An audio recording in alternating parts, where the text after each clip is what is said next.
Welcome to Personal Landscapes. I'm your host, Brian Murdoch. You can find links for today's episode and other conversations on Books About Place at brianmurdoch.com. Today I'm speaking to Gordon Peake. Gordon's work as an international development consultant has led him to some of the world's farthest flung places. 2 residency books have come out of it so far, one on Timor-Leste and one on Bougainville, an island off Papua New Guinea that hopes to become an independent country. Both places were once besieged by anthropologists, and now they're overrun with Western aid workers. Foreign aid is a core theme of both books. It's a world that few of us encounter beyond the headlines. The inside stories Gordon shares about this big money world of global development will surprise you. Some are hilarious clashes of culture. Others are tales of ineffective conferences at high-priced hotels with expense accounts to match. And as always on Personal Landscapes, we also talk about fascinating places at the farthest corners of the map. I hope you find it as interesting as I did.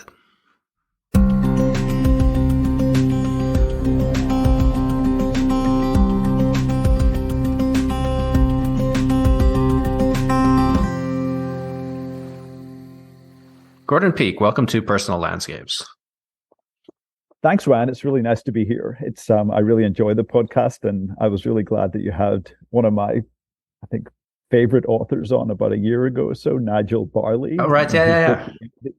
His book, The Innocent Anthropologist, was such an important book for me to read, because I think it actually, I'm from an academic background myself, and it taught me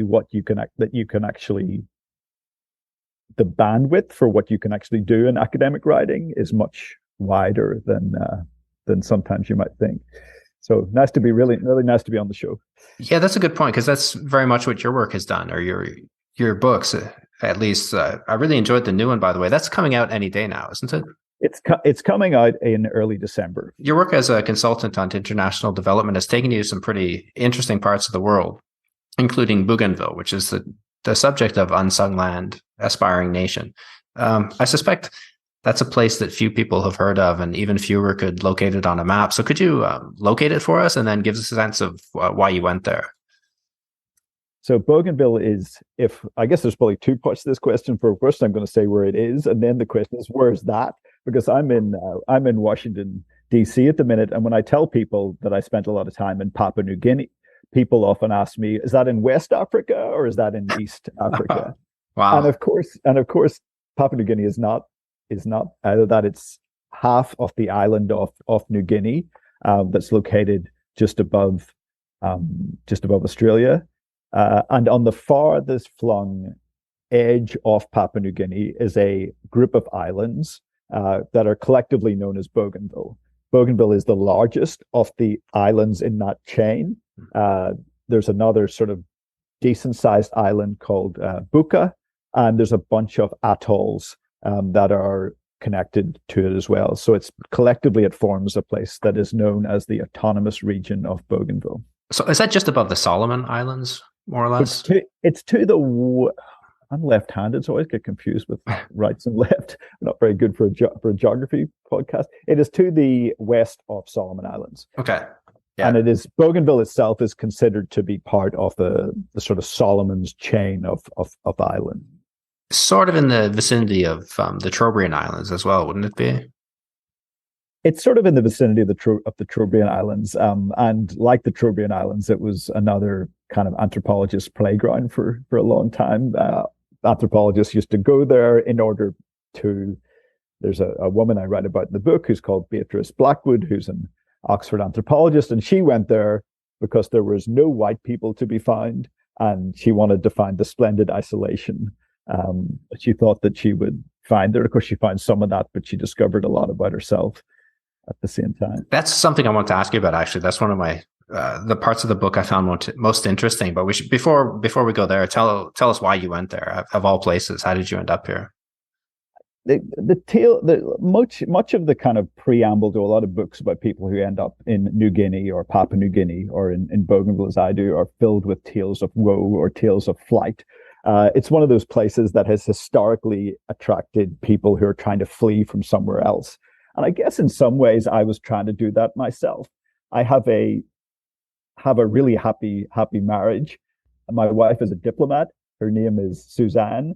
And we were of all places, we were in Zimbabwe, where she was the head of mission. She was the Australian head of mission in Zimbabwe. Now, as you say, I've been sort of traveling around a lot of my career, and I often wondered why diplomatic spouses looked so unhappy, why they were, slightly mottled through drinking too much, or they were kind of pressing the send receive button a bit too quickly, or on social media a bit too much. And then I became one, and I totally understood. It is, I've never been particularly good at being seen and not heard. When you're a diplomatic spouse, that is the job description. You have to be seen and not heard. And when you're an ambassador's spouse, it's even more important to be seen and not heard. And, after 3 or 4 months, I could feel myself just slipping into a pit. I thought, this is miserable. I totally love my wife, but I don't think I could stick this for another 3 years. And I didn't want to have the fate that other trailing spouses had. Even the term itself, trailing spouse, is kind of imbued with such misery. There was one of the other spouses that had, I guess we got to say, allegedly attacked the chef with a kitchen knife. Wow. And I thought, I just don't want to be this unhappy person for another 3 years. And I was scouting around LinkedIn, which is always the kind of last refuge of the procrastinator. And I saw this advert for a job in Bougainville.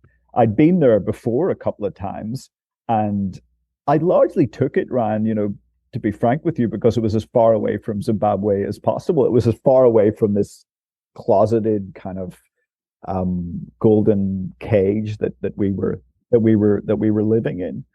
And I'd been there before, and I also thought it would be an interesting place to go to in any respects, because it was a place then that was about to embark upon the final stage of its journey towards a referendum on independence. Bougainville is not particularly well known today, but in the late 80s and the early 90s, the largest conflict in the Pacific since the Second World War took place. There was a peace agreement in 2001, and one of the component parts of this peace agreement was that there would be a referendum on the country's, I guess that's a sort of Freudian slip, on the region's future status. So it was a kind of interesting period of time to be there, and it was a really important time in my life, probably a different time in my life emotionally to what it felt like when I lived and worked in Timor-Leste, which was the subject of my first book. But I went there in 2016. I stayed until about 2019. I'm happy to say that my marriage survived, and it's sort of still happily married, and with our two kids. And so that's really how I ended up there. And it's really interesting when you go to places like Bougainville, and this is a feature in a lot of travel writing.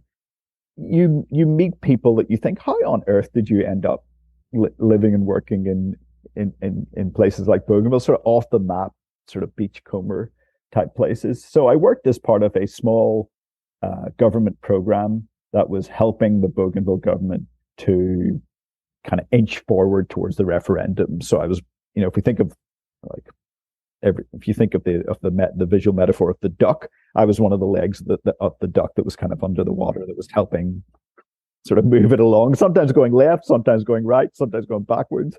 But that was my job for 3 years. So is that sort of your specialty, was dealing with kind of post-conflict societies and attempting to form a resolution or a workable government after that?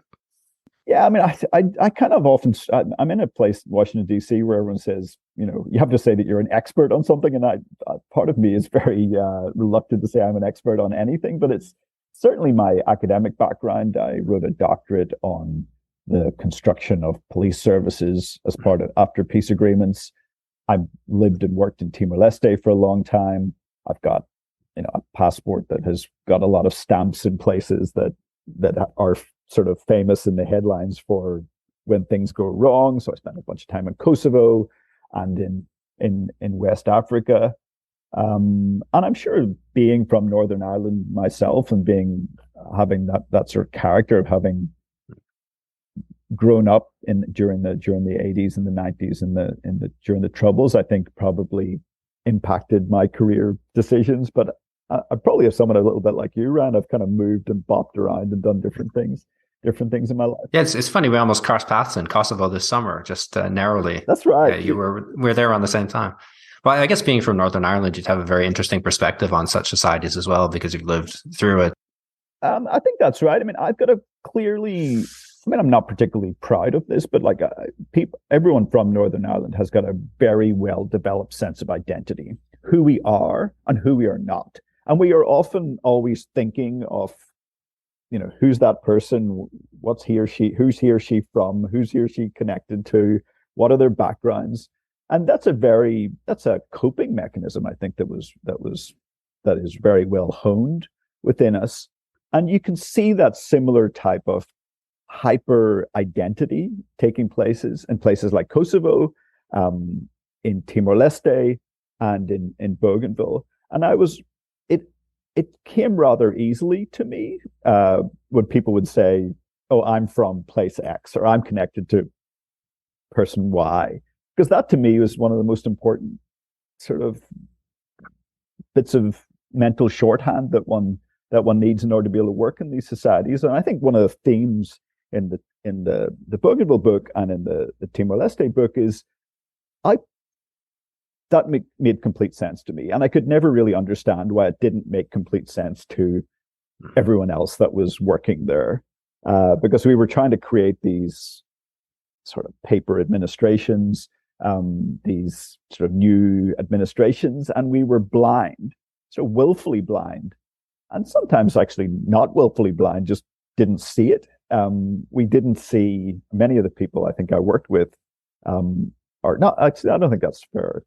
Some of the people that I worked with just couldn't see that there was, an underland of connections and family histories and I mean, everyone in Northern Ireland often says, like, where do you come from? And it's a question that is freighted with a lot of intent and historical memory. It's exactly the same thing in Timor-Leste, exactly the same thing in Bougainville.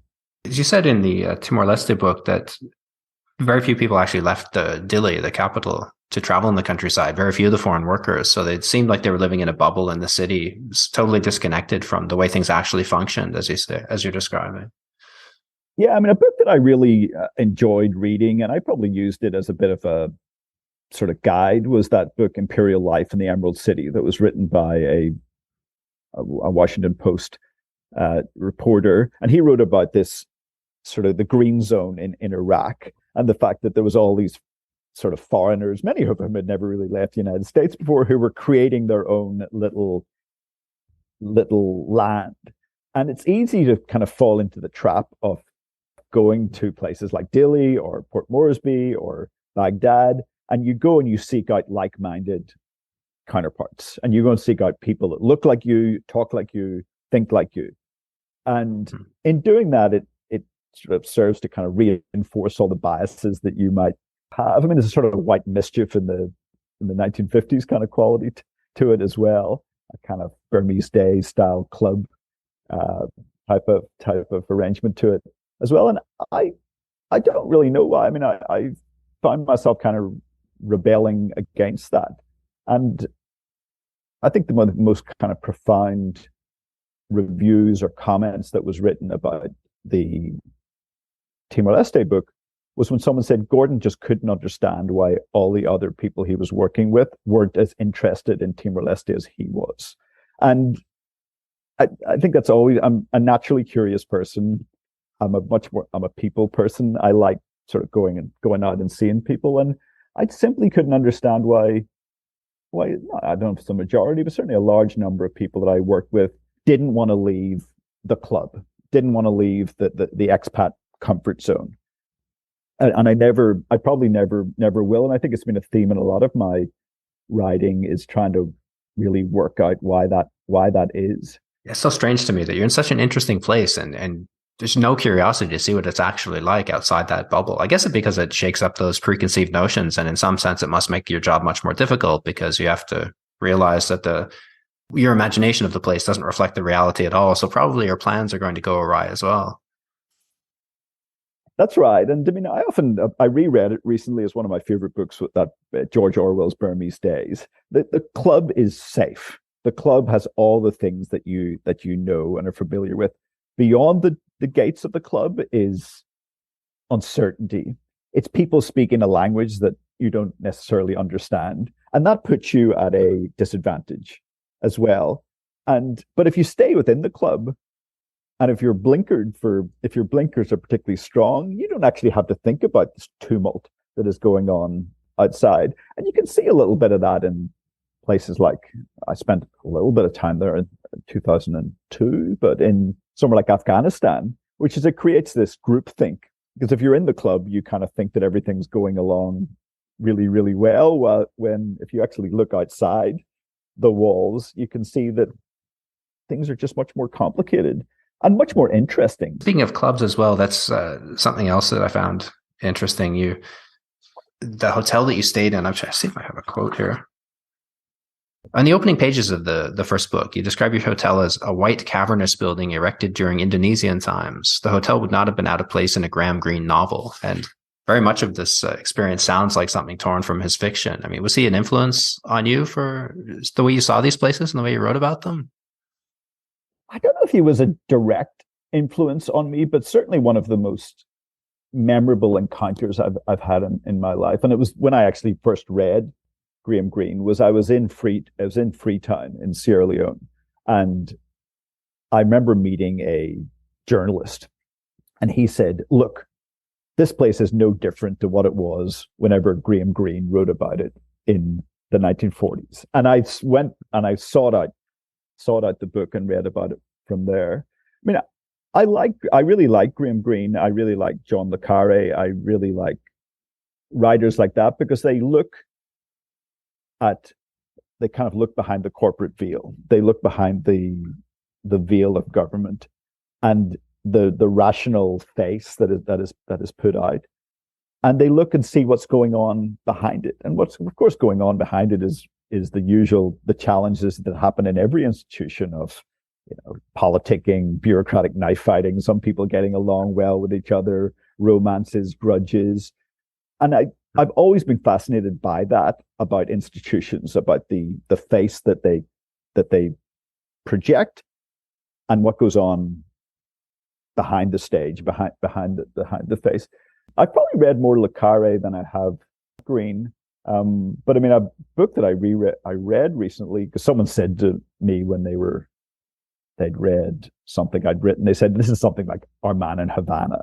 The sense that the protagonist, and it was just making up stuff just to keep people in London happy. And I'd never read the book, and I read it. I really enjoyed it because I think it conveyed that slightly kind of madcap, surrealistic world. Because when you work on these programs, these kind of government programs, it could be for the United Nations, it could be, in my case, for the Australian government, it would be exactly the same for the Canadian government. You're under tremendous pressure to convey a good news story at all times. Everything's going great. And this results in you coming up with these mad performance indicators that you use, just like character in Our Man in Havana, who's just telling whatever story he thinks London wants to know.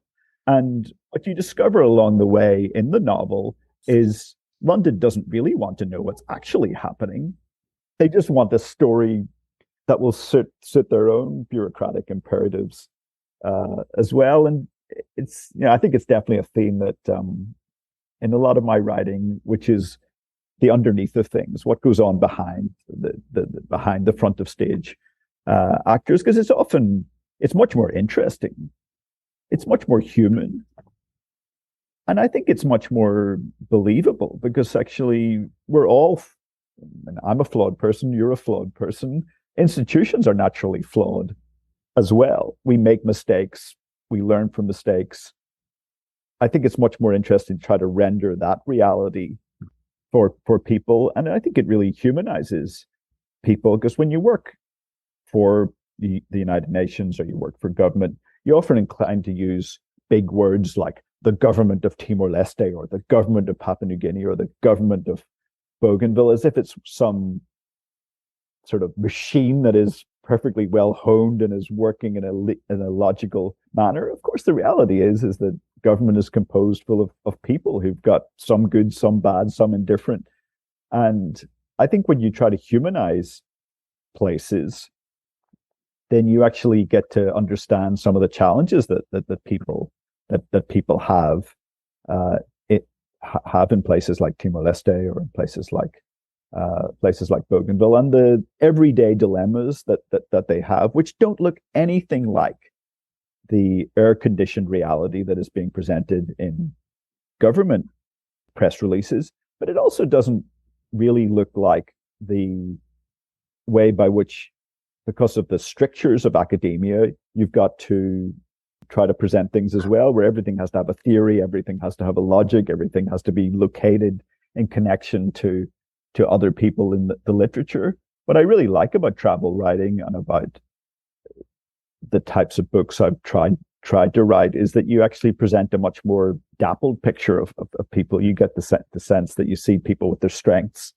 and also with their flaws. One of the things you did really effectively in the books as well, both of them, to pull in travel and to pull in sort of an engagement with the society and the people who are living there, and then put it up against this bureaucratic monolith and these paper reports that present an entirely different view of a very neat and tidy place with 5-year plans or even more elaborate plans of, what did you call it, plans of actuarial exactitude kind of thing, in a place where nothing works that way.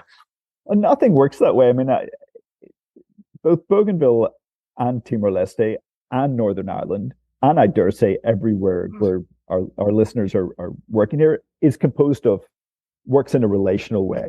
Like, who you know is really important in order to get things done. Now, obviously, as the state becomes more institutionalized, there's a greater role of government in that. But in places where the state is pretty paper thin, hasn't really existed a lot before, it's really important to have these personal connections. And it's really, really difficult for the governments that are working there to actually acknowledge that these exist. And it creates then these almost just palpably absurd situations where it's a real split screen effect. On one side of the screen, you've got this complicated personal dynamics reality. And on the other side, you've got all these people that are sitting over their laptops trying to bash out reports, presenting a form of reality that in their heart of hearts they know is not real. And I reread the Timor-Leste book yesterday. It's been a long time since I have read it, but one of the themes I have in the book, and I located in bars and coffee shops. A lot of the scenes are set in bars and coffee shops, and I find bars and coffee shops really interesting because it's where people actually are much more candid about what things are happening. And then I try to split screen or sort of show a disjuncture between what they actually say in the bars and coffee shops and what happens between 9 to 5. And you get a sense, I think, for both books, just how uncomfortable I felt doing that, because it's such a different type of reality that it's really, really difficult to render. And I think what you also see from both books is the unhappiness that this engenders in people who are working in these places, who are trying to jam together this sort of actual reality that they encounter, some of which is really good, some of which is really trying, some of which is frustrating, some of which is enlightening, with their lived reality, with this bureaucratic reality that they're trying to kind of project.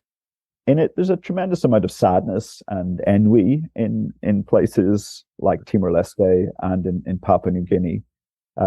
Real sense of kind of end of the line for a lot of people who are working there.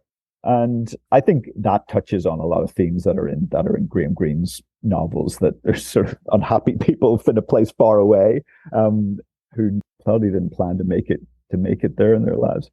Yeah, there must be a terrible sense of disconnect, with you're having to cobble together these reports to get somebody off your back in a distant city when the reality is completely different, and what you're doing is absolutely futile in that sense.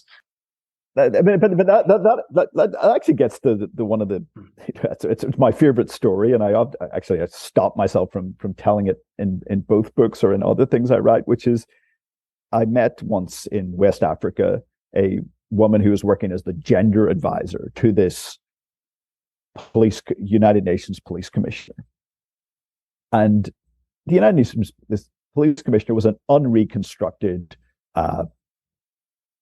tyrant, in lots of ways. Like, he was not someone who was buying into all the swaddled words about what they were doing. But she was the gender advisor. She was a really, really nice woman. And in a bar one night, she said to me, I know he is not reading all these reports I'm writing. And I said, I'm sure you're probably right, but how do you know?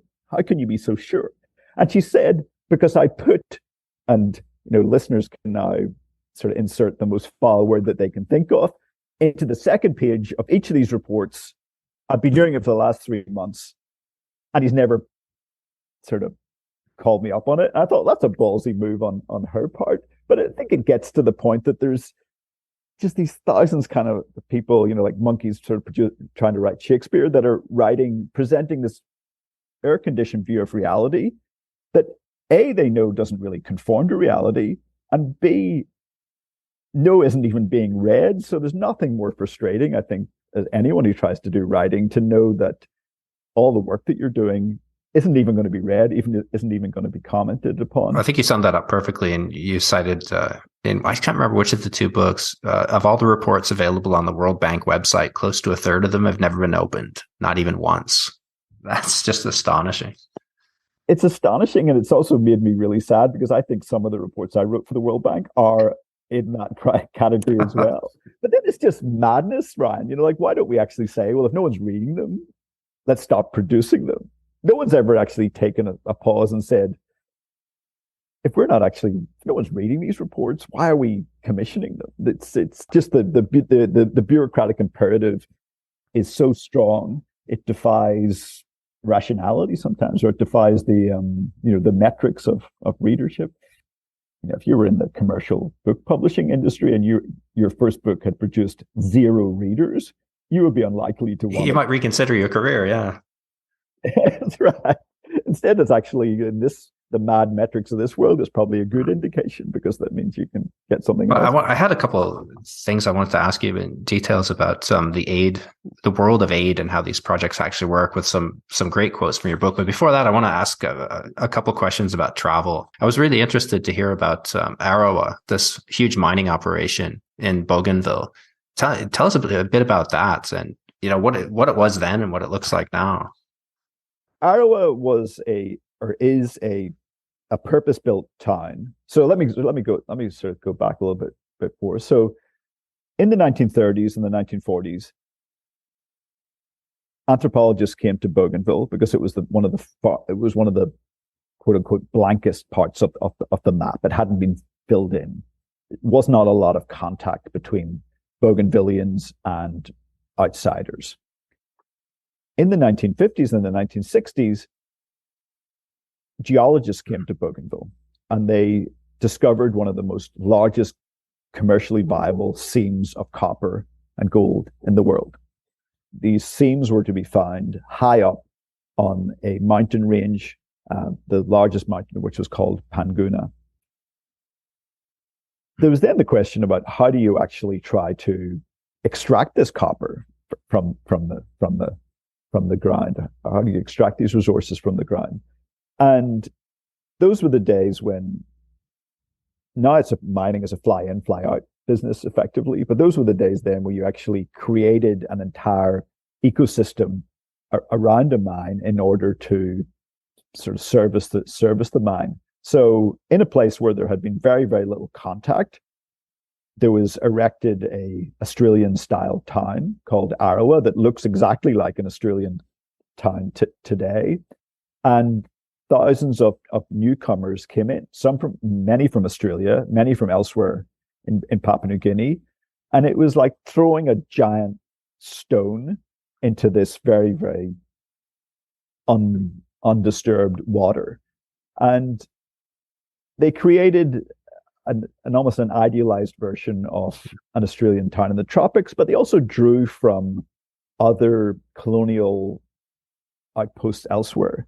So they created one place that was called Happy Valley that was clearly modeled upon the Happy Valley in Kenya that the British had.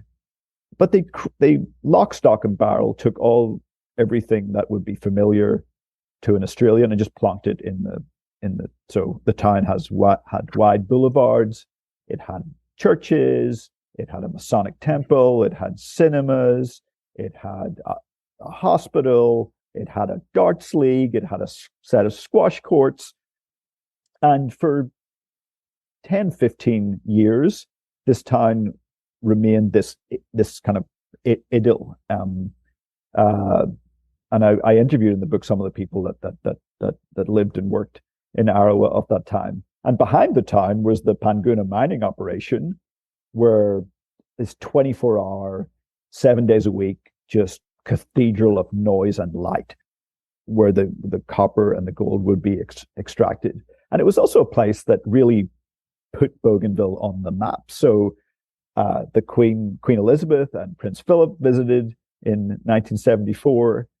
Hamid Innes, who was a adventure thriller writer who I used to love as a boy, visited as well. It was this time capsule it was this sort of lock, stock, and barrel extraction of Australia into Bougainville. And then it all fell apart. One of the features of Bougainville has been this desire to be separate, or this desire to be independent. So Bougainville was an important place during the Second World War. And in 1962, Bougainvillians told the delegation that they wanted the United States to control Bougainville because they had fond memories of the American troops that were there during the Second World War. One Richard Milhouse Nixon was one of the soldiers that fought in Bougainville during that time. So there's always been this sense of separateness in Bougainville. And couple that with a kind of frustration and a perception that one wasn't receiving the correct dues and remuneration from the mine, it set the stage for this conflict. And Arawa went from being almost this kind of little house on the prairie style, kind of Pleasantville, Arcadia type place, to many of the expats were evacuated. And I write in the book about just some kind of it's like the kind of sort of like piano playing on the Titanic type stuff, which is 1 month there's everyone in the golf club is complaining about too many squatters that are on the 18th hole. 1 month later, they're all being evacuated as Bougainville itself descends into this very, very messy and very, very localized conflict that had many, many shapes and forms to it. But I was really curious to see what Arawa looked like today. And so I took a bunch of trips, but I took one trip that I write about in the book with a good friend of mine, a guy called Eddie Mohin, who's a former commander in the Bougainville Revolutionary Army that sort of fought one of the protagonists in the conflict. And what's really interesting when you go to Arawa is that it is a town of ghosts. You can still see many of the imprints of that 1970s, 1980s Australiana that is there. So there's a big painting there's a painting on a gable wall for Pepsi, the choice of a new generation, which was from 1986. There are advertisements for Winfield cigarettes. There's a mobile petrol station that the frontage of that is still there. There's a fish and chip shop. There's a sign for a fish and chip shop. There's no fish and chip shop, but the sign is still there. And there's little stenciled remembrances of what things used to be like. So we find in the middle of the jungle a stenciled sign for the Sub Aqua Club, because Bougainville was famous for its diving back then. And we took a trip to Arovo, which was one of these holiday islands that were there, that was styled, I think, on Maui or somewhere in Fiji, and went to see what it looked like there. So there's more than evocations in Arawa. And what's really interesting about the place is that it still feels a little bit stuck in time. It still feels like the 1970s and the 1980s. I mean, if you went to the hometown that I'm from in Northern Ireland, you would have to look at pictures to see what the 1970s and the 1980s look like. When you go to Arawa, you see what the 1970s and the 1980s look like, because it's just imprinted and metabolized on the architecture and the shape of the town. So the squash courts, for example, are still there, but they've been repurposed into stores that are selling goods. The Masonic Temple is no more; it's been swallowed up by the jungle. I really like abandoned places like that, and the sort of nostalgia that clings to them, but also the snapshot into the past that no longer exists. One of the things that I found interesting too, with your friend Eddie, you said, I initially thought Eddie's memories of Arawa would be reminiscent of accounts of life in apartheid era South Africa or the deep south of the United States, but it wasn't so. Like, he had fond memories of this place. I think that's what I mean. All conflicts, when you kind of think about them, are driven by logics that don't really make sense. And Eddie's was had very, very fond memories at that time. And at the same time, he was sufficiently exercised and annoyed about the sort of discrimination that was going on in Arawa at that time to take up arms in the Bougainville Revolutionary Army. And I think there is something interesting that we all have about the time before conflict and what that a halcyon time that we had. I mean, my parents don't shy away from talking about the problems that they had as Catholics in Northern Ireland growing up in the 1940s, 1950s, and 1960s, but they often talk about, it was a lot better. It was a lot better then because there wasn't, the troubles hadn't started. And I think there's a bit of that nostalgia that is in Bougainville and is in people like Eddie, because they look to that time when there was much more money around, when there was much more quote unquote development around, almost as the kind of compass bearing that they want to return to. Well, you talked about that too, like Australians who went back there decades later, sometimes with their children, to revisit a time when they had been happy, and you called it an irrecoverable time that many struggled to find again when they went to Australia. So they're also casting back. I think that's a dilemma, a typical traveler's dilemma in a sense, right? Like to go back to a place where you're really happy and experience, some life transforming event. And should you go back, or should you just let it remain a memory? Should you see what it looks like now, this crumbled place of broken dreams, or should you just let it stay what it was and look back on it fondly? Yeah, I mean, I really enjoyed Paul Theroux's writing, and I really enjoyed his book Ghost Train to the Eastern Star, when he returns back to the kind of scene of where he went 25, 30 years previously. And you see that in a lot of expat heavy places. People are getting paid more than they would in Australia or in the United States. And so they have a set of disposable income, and they have a set of skills that they are using there, which are just not transferable back in Australia. So what was really striking was when a lot of these expat families were evacuated in the late 80s, they returned to Australia, and just like a returning soldier after the Second World War, they found that their skills weren't useful there anymore. Their earnings dropped dramatically. They had relevance deprivation syndrome. They were talking about this place far away that nobody really wanted to kind of talk about anymore. And all they had were these sets of memories. And what was really striking is how melancholy stalked them, I think, in the years after their time in Bougainville, and the sense of returning. And I did not meet any of the people who actually did return, but some of the people that we meet in the book say that they were trying to recreate the lost fountain of youth. And one of the people that I say that I do meet in the book is this kind of half Irish, half Maori sort of New Zealand fellow who was brought up in Bougainville and had returned 20 or 30 years later after a pretty, his life's like a Frederick Forsyth novel. He was doing this and that in Africa, but he returned to try to set up a beach resort again and to try to entirely recreate what Arawa looked like in the late 80s. It's a hard thing to try to recreate the past. You're clinging to something that's just an ideal, and you can never bring that into reality, no matter how hard you strive for it. I think you can approximate it, but that ideal will always remain just out of reach.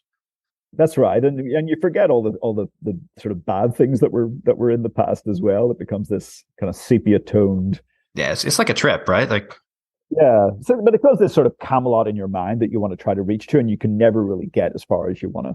yeah, yeah. So it's much like travel, where the miseries of the waiting and the tedium of sitting on an uncomfortable bus that sort of drifts away, and even the disasters end up taking on really rich colors because they're the best stories in the end.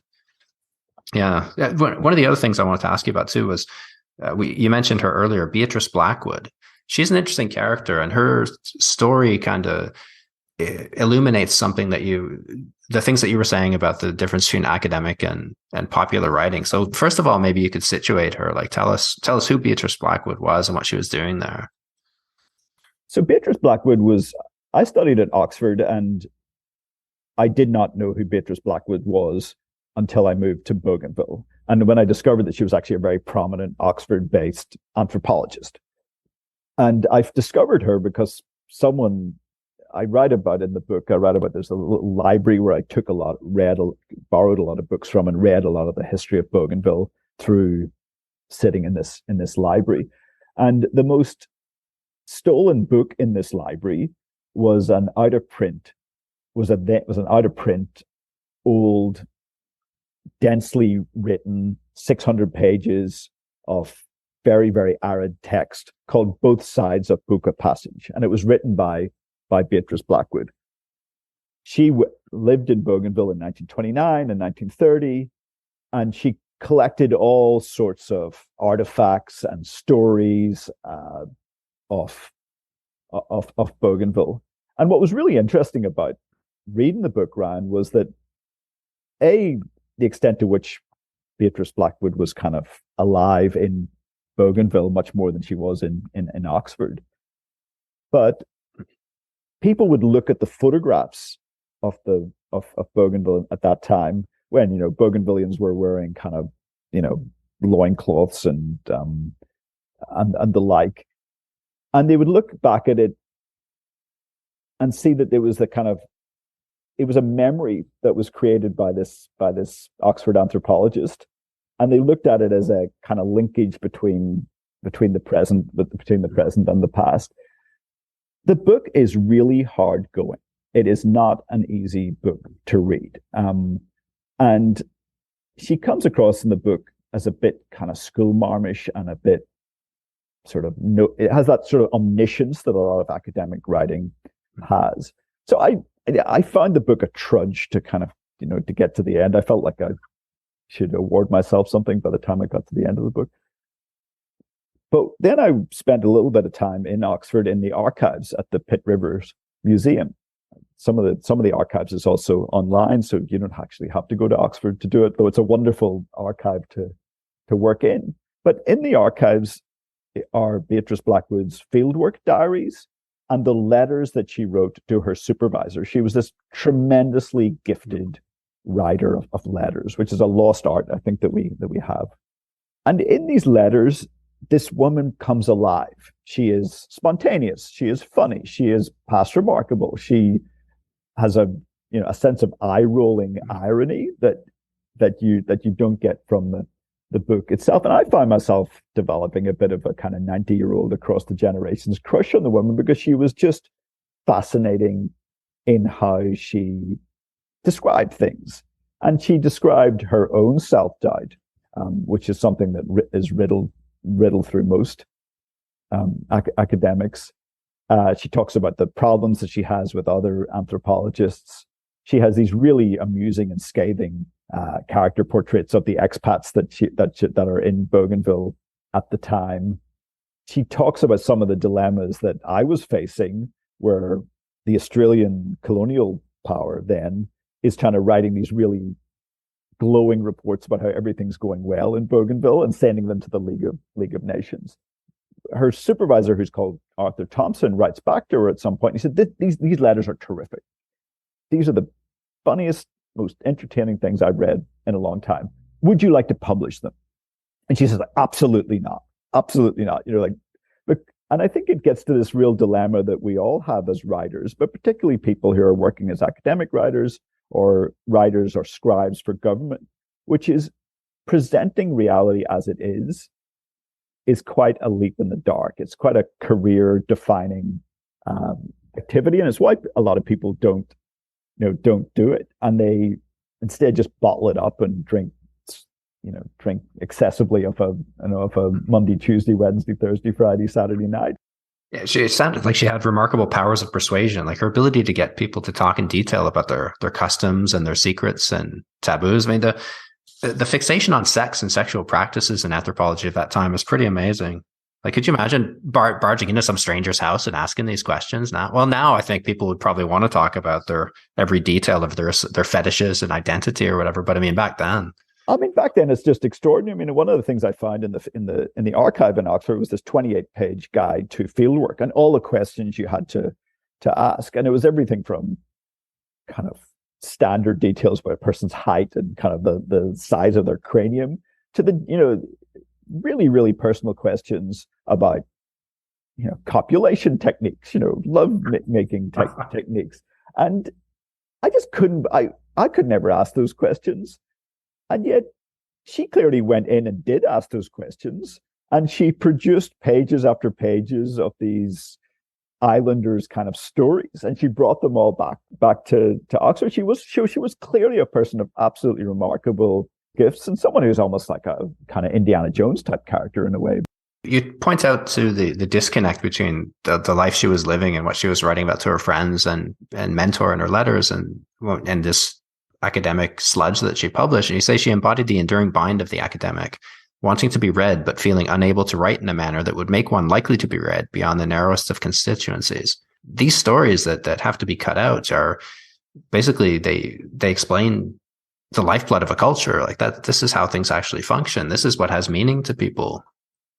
Yeah, I mean, I think it does get cut out. And I really wanted to sort of juxtapose the challenge that Beatrice Blackwood had when she's writing all this good stuff secretly. It's like the equivalent of the WhatsApp messages of the present day, when people are narrating their own challenges in an everyday way to friends, and the public face by which you present it.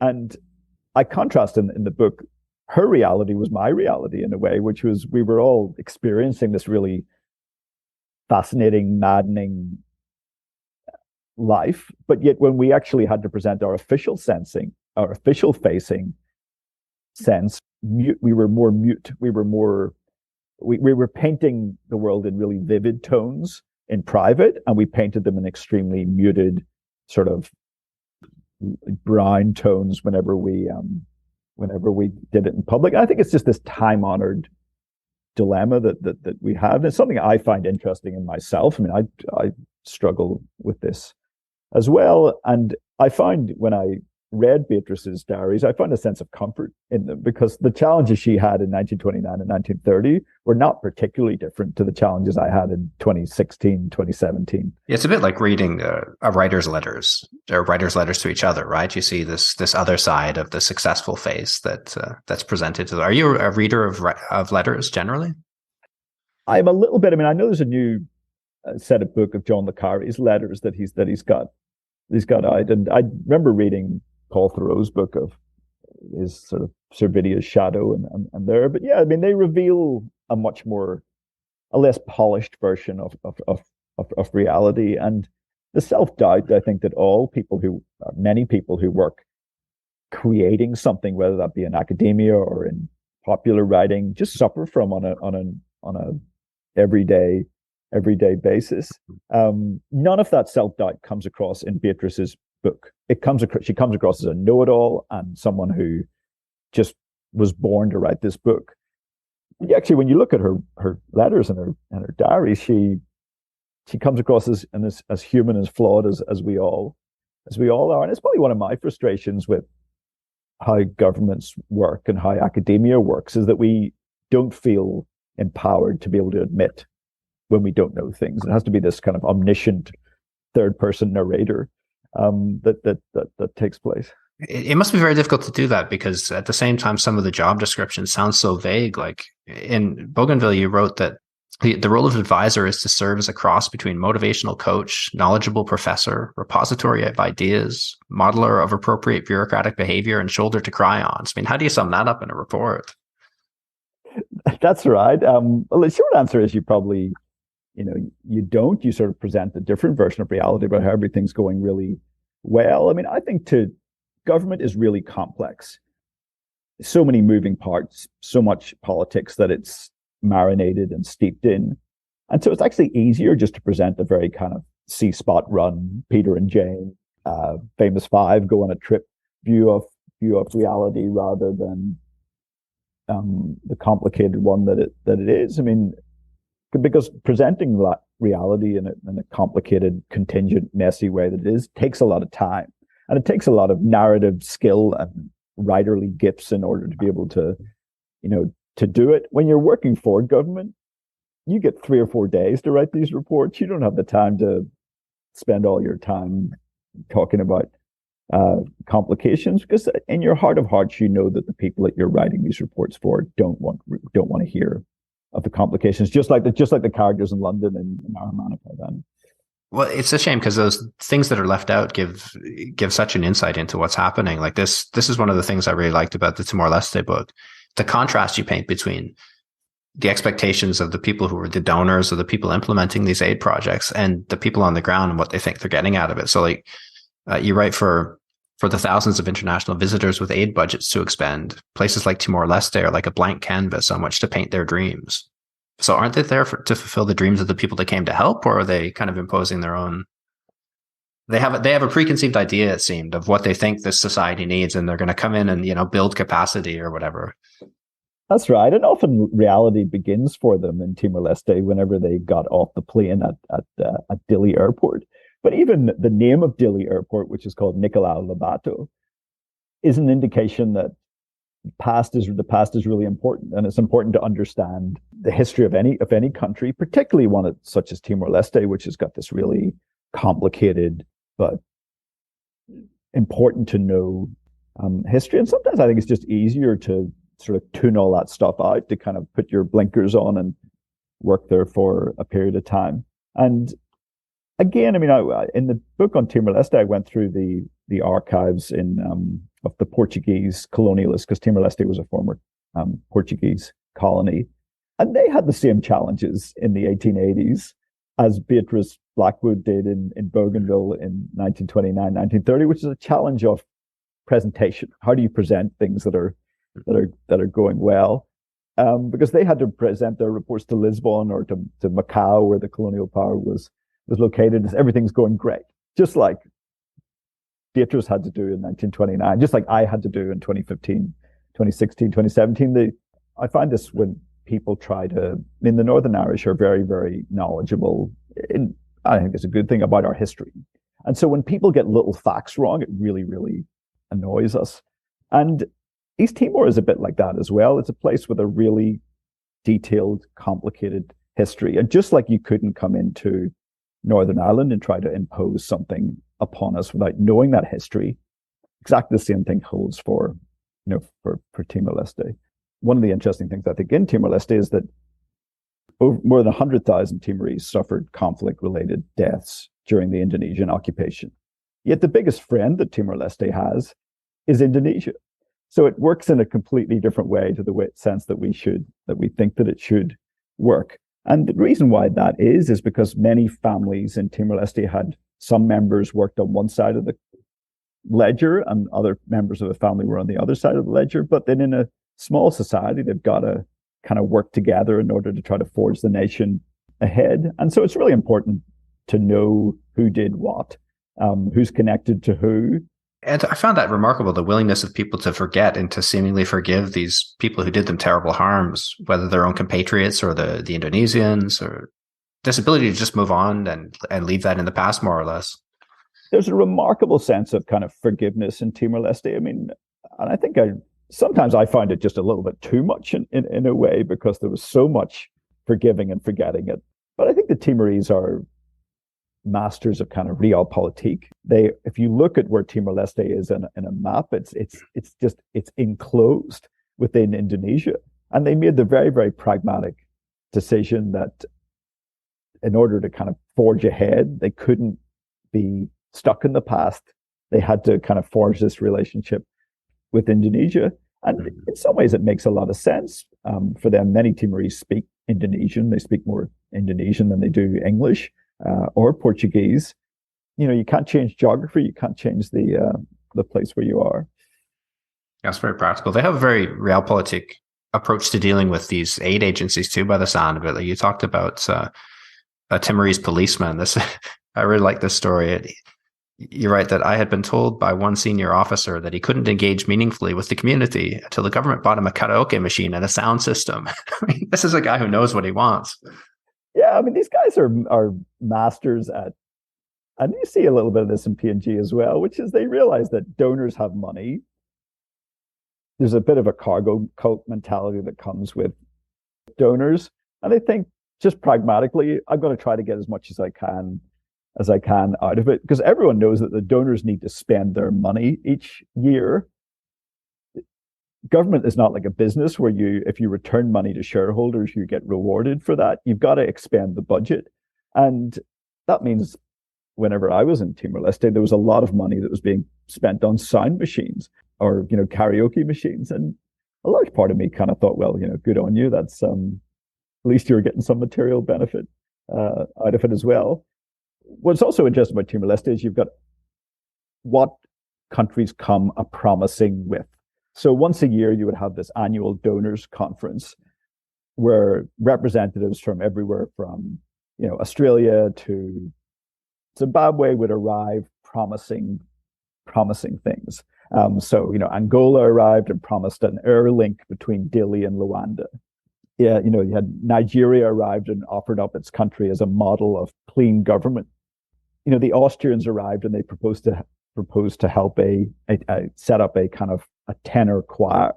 I mean, almost just stuff that's just ripe for satire and ripe for flattery. And I was there the day when Jackie Chan showed up, and his job was to try to dissuade Timorese from kind of joining martial arts gangs. And it was just this, all human life was there, this sort of, pantomime that was going on every day in Timor-Leste. And I think I've got an irreverent streak to me. And I think a lot of the things I saw just completely fascinated me. And also just like stuff you just couldn't make up. If this was fiction and you said, I'm going to set a scene in a conference where Jackie Chan is going to show up and teach martial arts, and the Polish are going to show up and give offer on a navy, and the Austrians are going to show up with a set of the chamber orchestra helping to help you. I think that's just bizarre. Yet that's what happened, and these places are just ripe with random stuff that goes on like that. It's hilarious stories. I mean, for a writer, it's gold, but it also kind of throws into question this is all taxpayer money at some point coming from governments like mine, for example, throwing money at these places and spending it on insane things for the sake of, I guess, presenting the appearance that they're helping or doing good in the world. Like, is there any hope for these sorts of programs? Like, are they useful? And if they fail to impose sort of managerial system on countries like this, like if they go around attempting to impose managerial systems on places that don't function at all that way, that function through personal networks, how can they fix conflict zones like South Sudan or these sorts of places? Like, I mean, I think it's a real dilemma. I mean, first of all, I'd say it's like, I think government is really useful. I mean, it's really important. It's by its very nature inefficient, and we can see that. You can see it here in the United States, but you can see it almost also in the UK, where there's lots of talk now about, didn't we waste some money through COVID by getting this PPE that didn't work? So I don't think it's just the particular aid part of government that is inefficient. Government is by its very nature inefficient, and the challenge for people working within government is to acknowledge that, because governments very, very rarely admit their failures. I mean, I write, especially in the book on Timor-Leste, about that there is a secret sauce, an X factor for working well in places like Timor-Leste, and this applies to Bougainville as well. It applies to South Sudan. It applies to pick the country that's in your mind and put this in the sentence, which is to get to know people, to be interested in the place, to work, to accept that it is a set of relationships that undergird how everything work.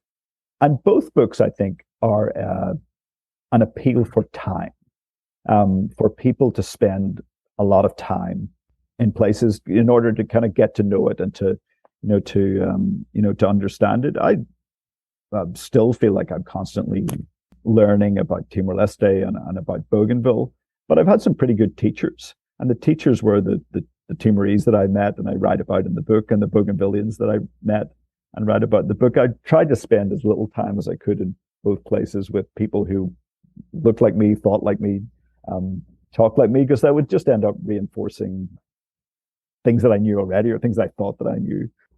This approach does pay off. You described a couple successful projects. One of which was, I think, a water pump in a village. Small scale projects like this, where people actually did come together and work with the people who live there in the manner that you're speaking of. I think there's a ton of really successful aid projects. The difficulty is, though, it's like the story of the boy who cried wolf. If you're constantly saying everything is going well, then when something actually does go well, nobody's likely to believe you. There's a ton of really, really great aid projects that work with the grain. They work with the grain of communities. They don't try to impose a reality that doesn't really exist in either in Ottawa or Berlin or Washington, D.C. either, but this very hyper-logical reality. Someone said to me once, what's your best advice for trying to get involved in kind of this line of work? And I think the answer is just get on a plane and kind of go somewhere and get to know a place.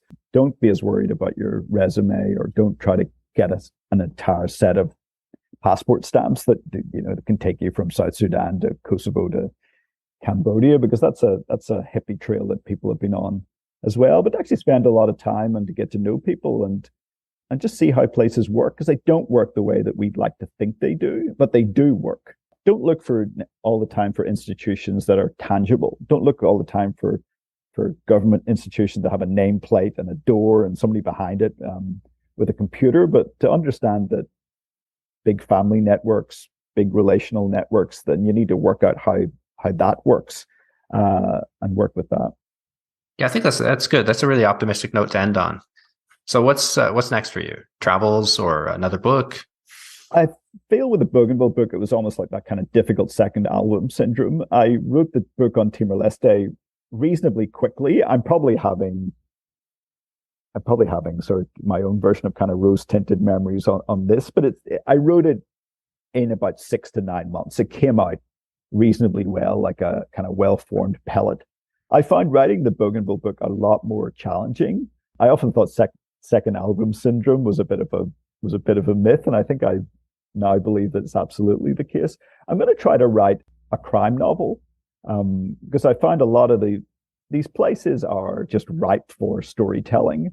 A lot of the stories that I have in my mind, or stories that I would tell over a drink or over a cup of coffee, are stories that you actually can't really write down in a sort of non-fiction type environment. So I'm trying to use some of those stories and trying to locate it within the structure of a crime novel, and to touch on some of the themes that really interest me, which is, can institutions talk about realities, the power dynamics that are in it, the kind of golden handcuffs that many people who work in these places kind of suffer from. And it's set in Kosovo, so that was why I was there in earlier on this year when you were walking the Accursed Mountains. And it was fascinating to go back to Kosovo, because whenever it's set in 2001. And when I was there, Kosovo had Pristina, the capital of Kosovo, had the feel of being like Vienna during just after the Second World War. It's sort of Berlin, this city of thousands of internationals, all these kind of 4x4s and Land Cruisers, everybody chasing around, the kind of Sri Lankan traffic cop on the main square directing people. When you go back to Kosovo in 2022, there is no imprint of an international presence really to speak of anymore. There's a giant US embassy outside of Pristina, so it was really jarring to go back, just as it was jarring for the mine workers in Arawa to go back and see what it looked like now. There is a lot more money in Kosovo. There's a lot more dynamism in Kosovo. The Kosovars are sort of getting on with it. It was really interesting to go to some of the haunts that I used to go to in 2000, 2001. So one place was called the Kukri Bar, and it was this set up by this kind of British Gurkha, and it was this Rick's Cafe style place where everybody would go every night, and had flags flags of all the contingents on the walls. There was always a soccer game being played, and it was now a kebab joint. I said to the person, "Yeah, this used to be the Kukri Bar. Yes, this used to be the kind of the great hangout." And he's like, "Oh yeah, okay." He wasn't really interested. And I kind of reflect on that it was as if we were never there, Ryan. And I think that's the moral of this, which is we spend all our time in the here and now concentrating on things that are urgent, but we don't actually concentrate on what is important. But it's something I've always wanted to do. I really like crime fiction. I was brought up kind of reading, a lot of Alistair MacLean and Hammond Innes and people who set their stories in quote unquote exotic locales. And so I'm sure I've been influenced by that childhood reading and trying to set a novel set there and located in this world of UN peacekeeping, donors, knife fighting with each other that I know pretty well. Yeah, it's a really interesting approach. It's sort of a Paul Theroux approach of a travel book and then a novel based that takes place in some of the places that he's been through with all that added color. He seems to write the novel when he is working on his travel book, so it's astonishingly prolific. Yeah, something to aspire to. Well, thank you very much for your time. This is really interesting. It's an interesting insight into a world that few people see, in the newspapers and advertisements and pitches, but we don't often get a glimpse into from an insider's perspective. Plus exotic locations. What more can you ask? No, I really enjoyed it, and it is a fascinating world. But I think it's like all worlds that we look at. Whether it be like our favorite kind of sports team or the government, you kind of look, you wonder what's really going on behind it. And I've always been really fascinated by that question about what is actually going on behind things. The truth is much more interesting. And a lot of the time, it's actually a lot more encouraging than we like to think it is. Yeah, you've certainly left that impression. Well, yeah, thank you for sharing that world with us, and good luck with the audiobook recording there. I hope I haven't robbed you of your voice at this point. No, we're going to go for it. Thanks for listening to this episode of Personal Landscapes. If you like the podcast, please give it a rating on iTunes and subscribe through your favorite app.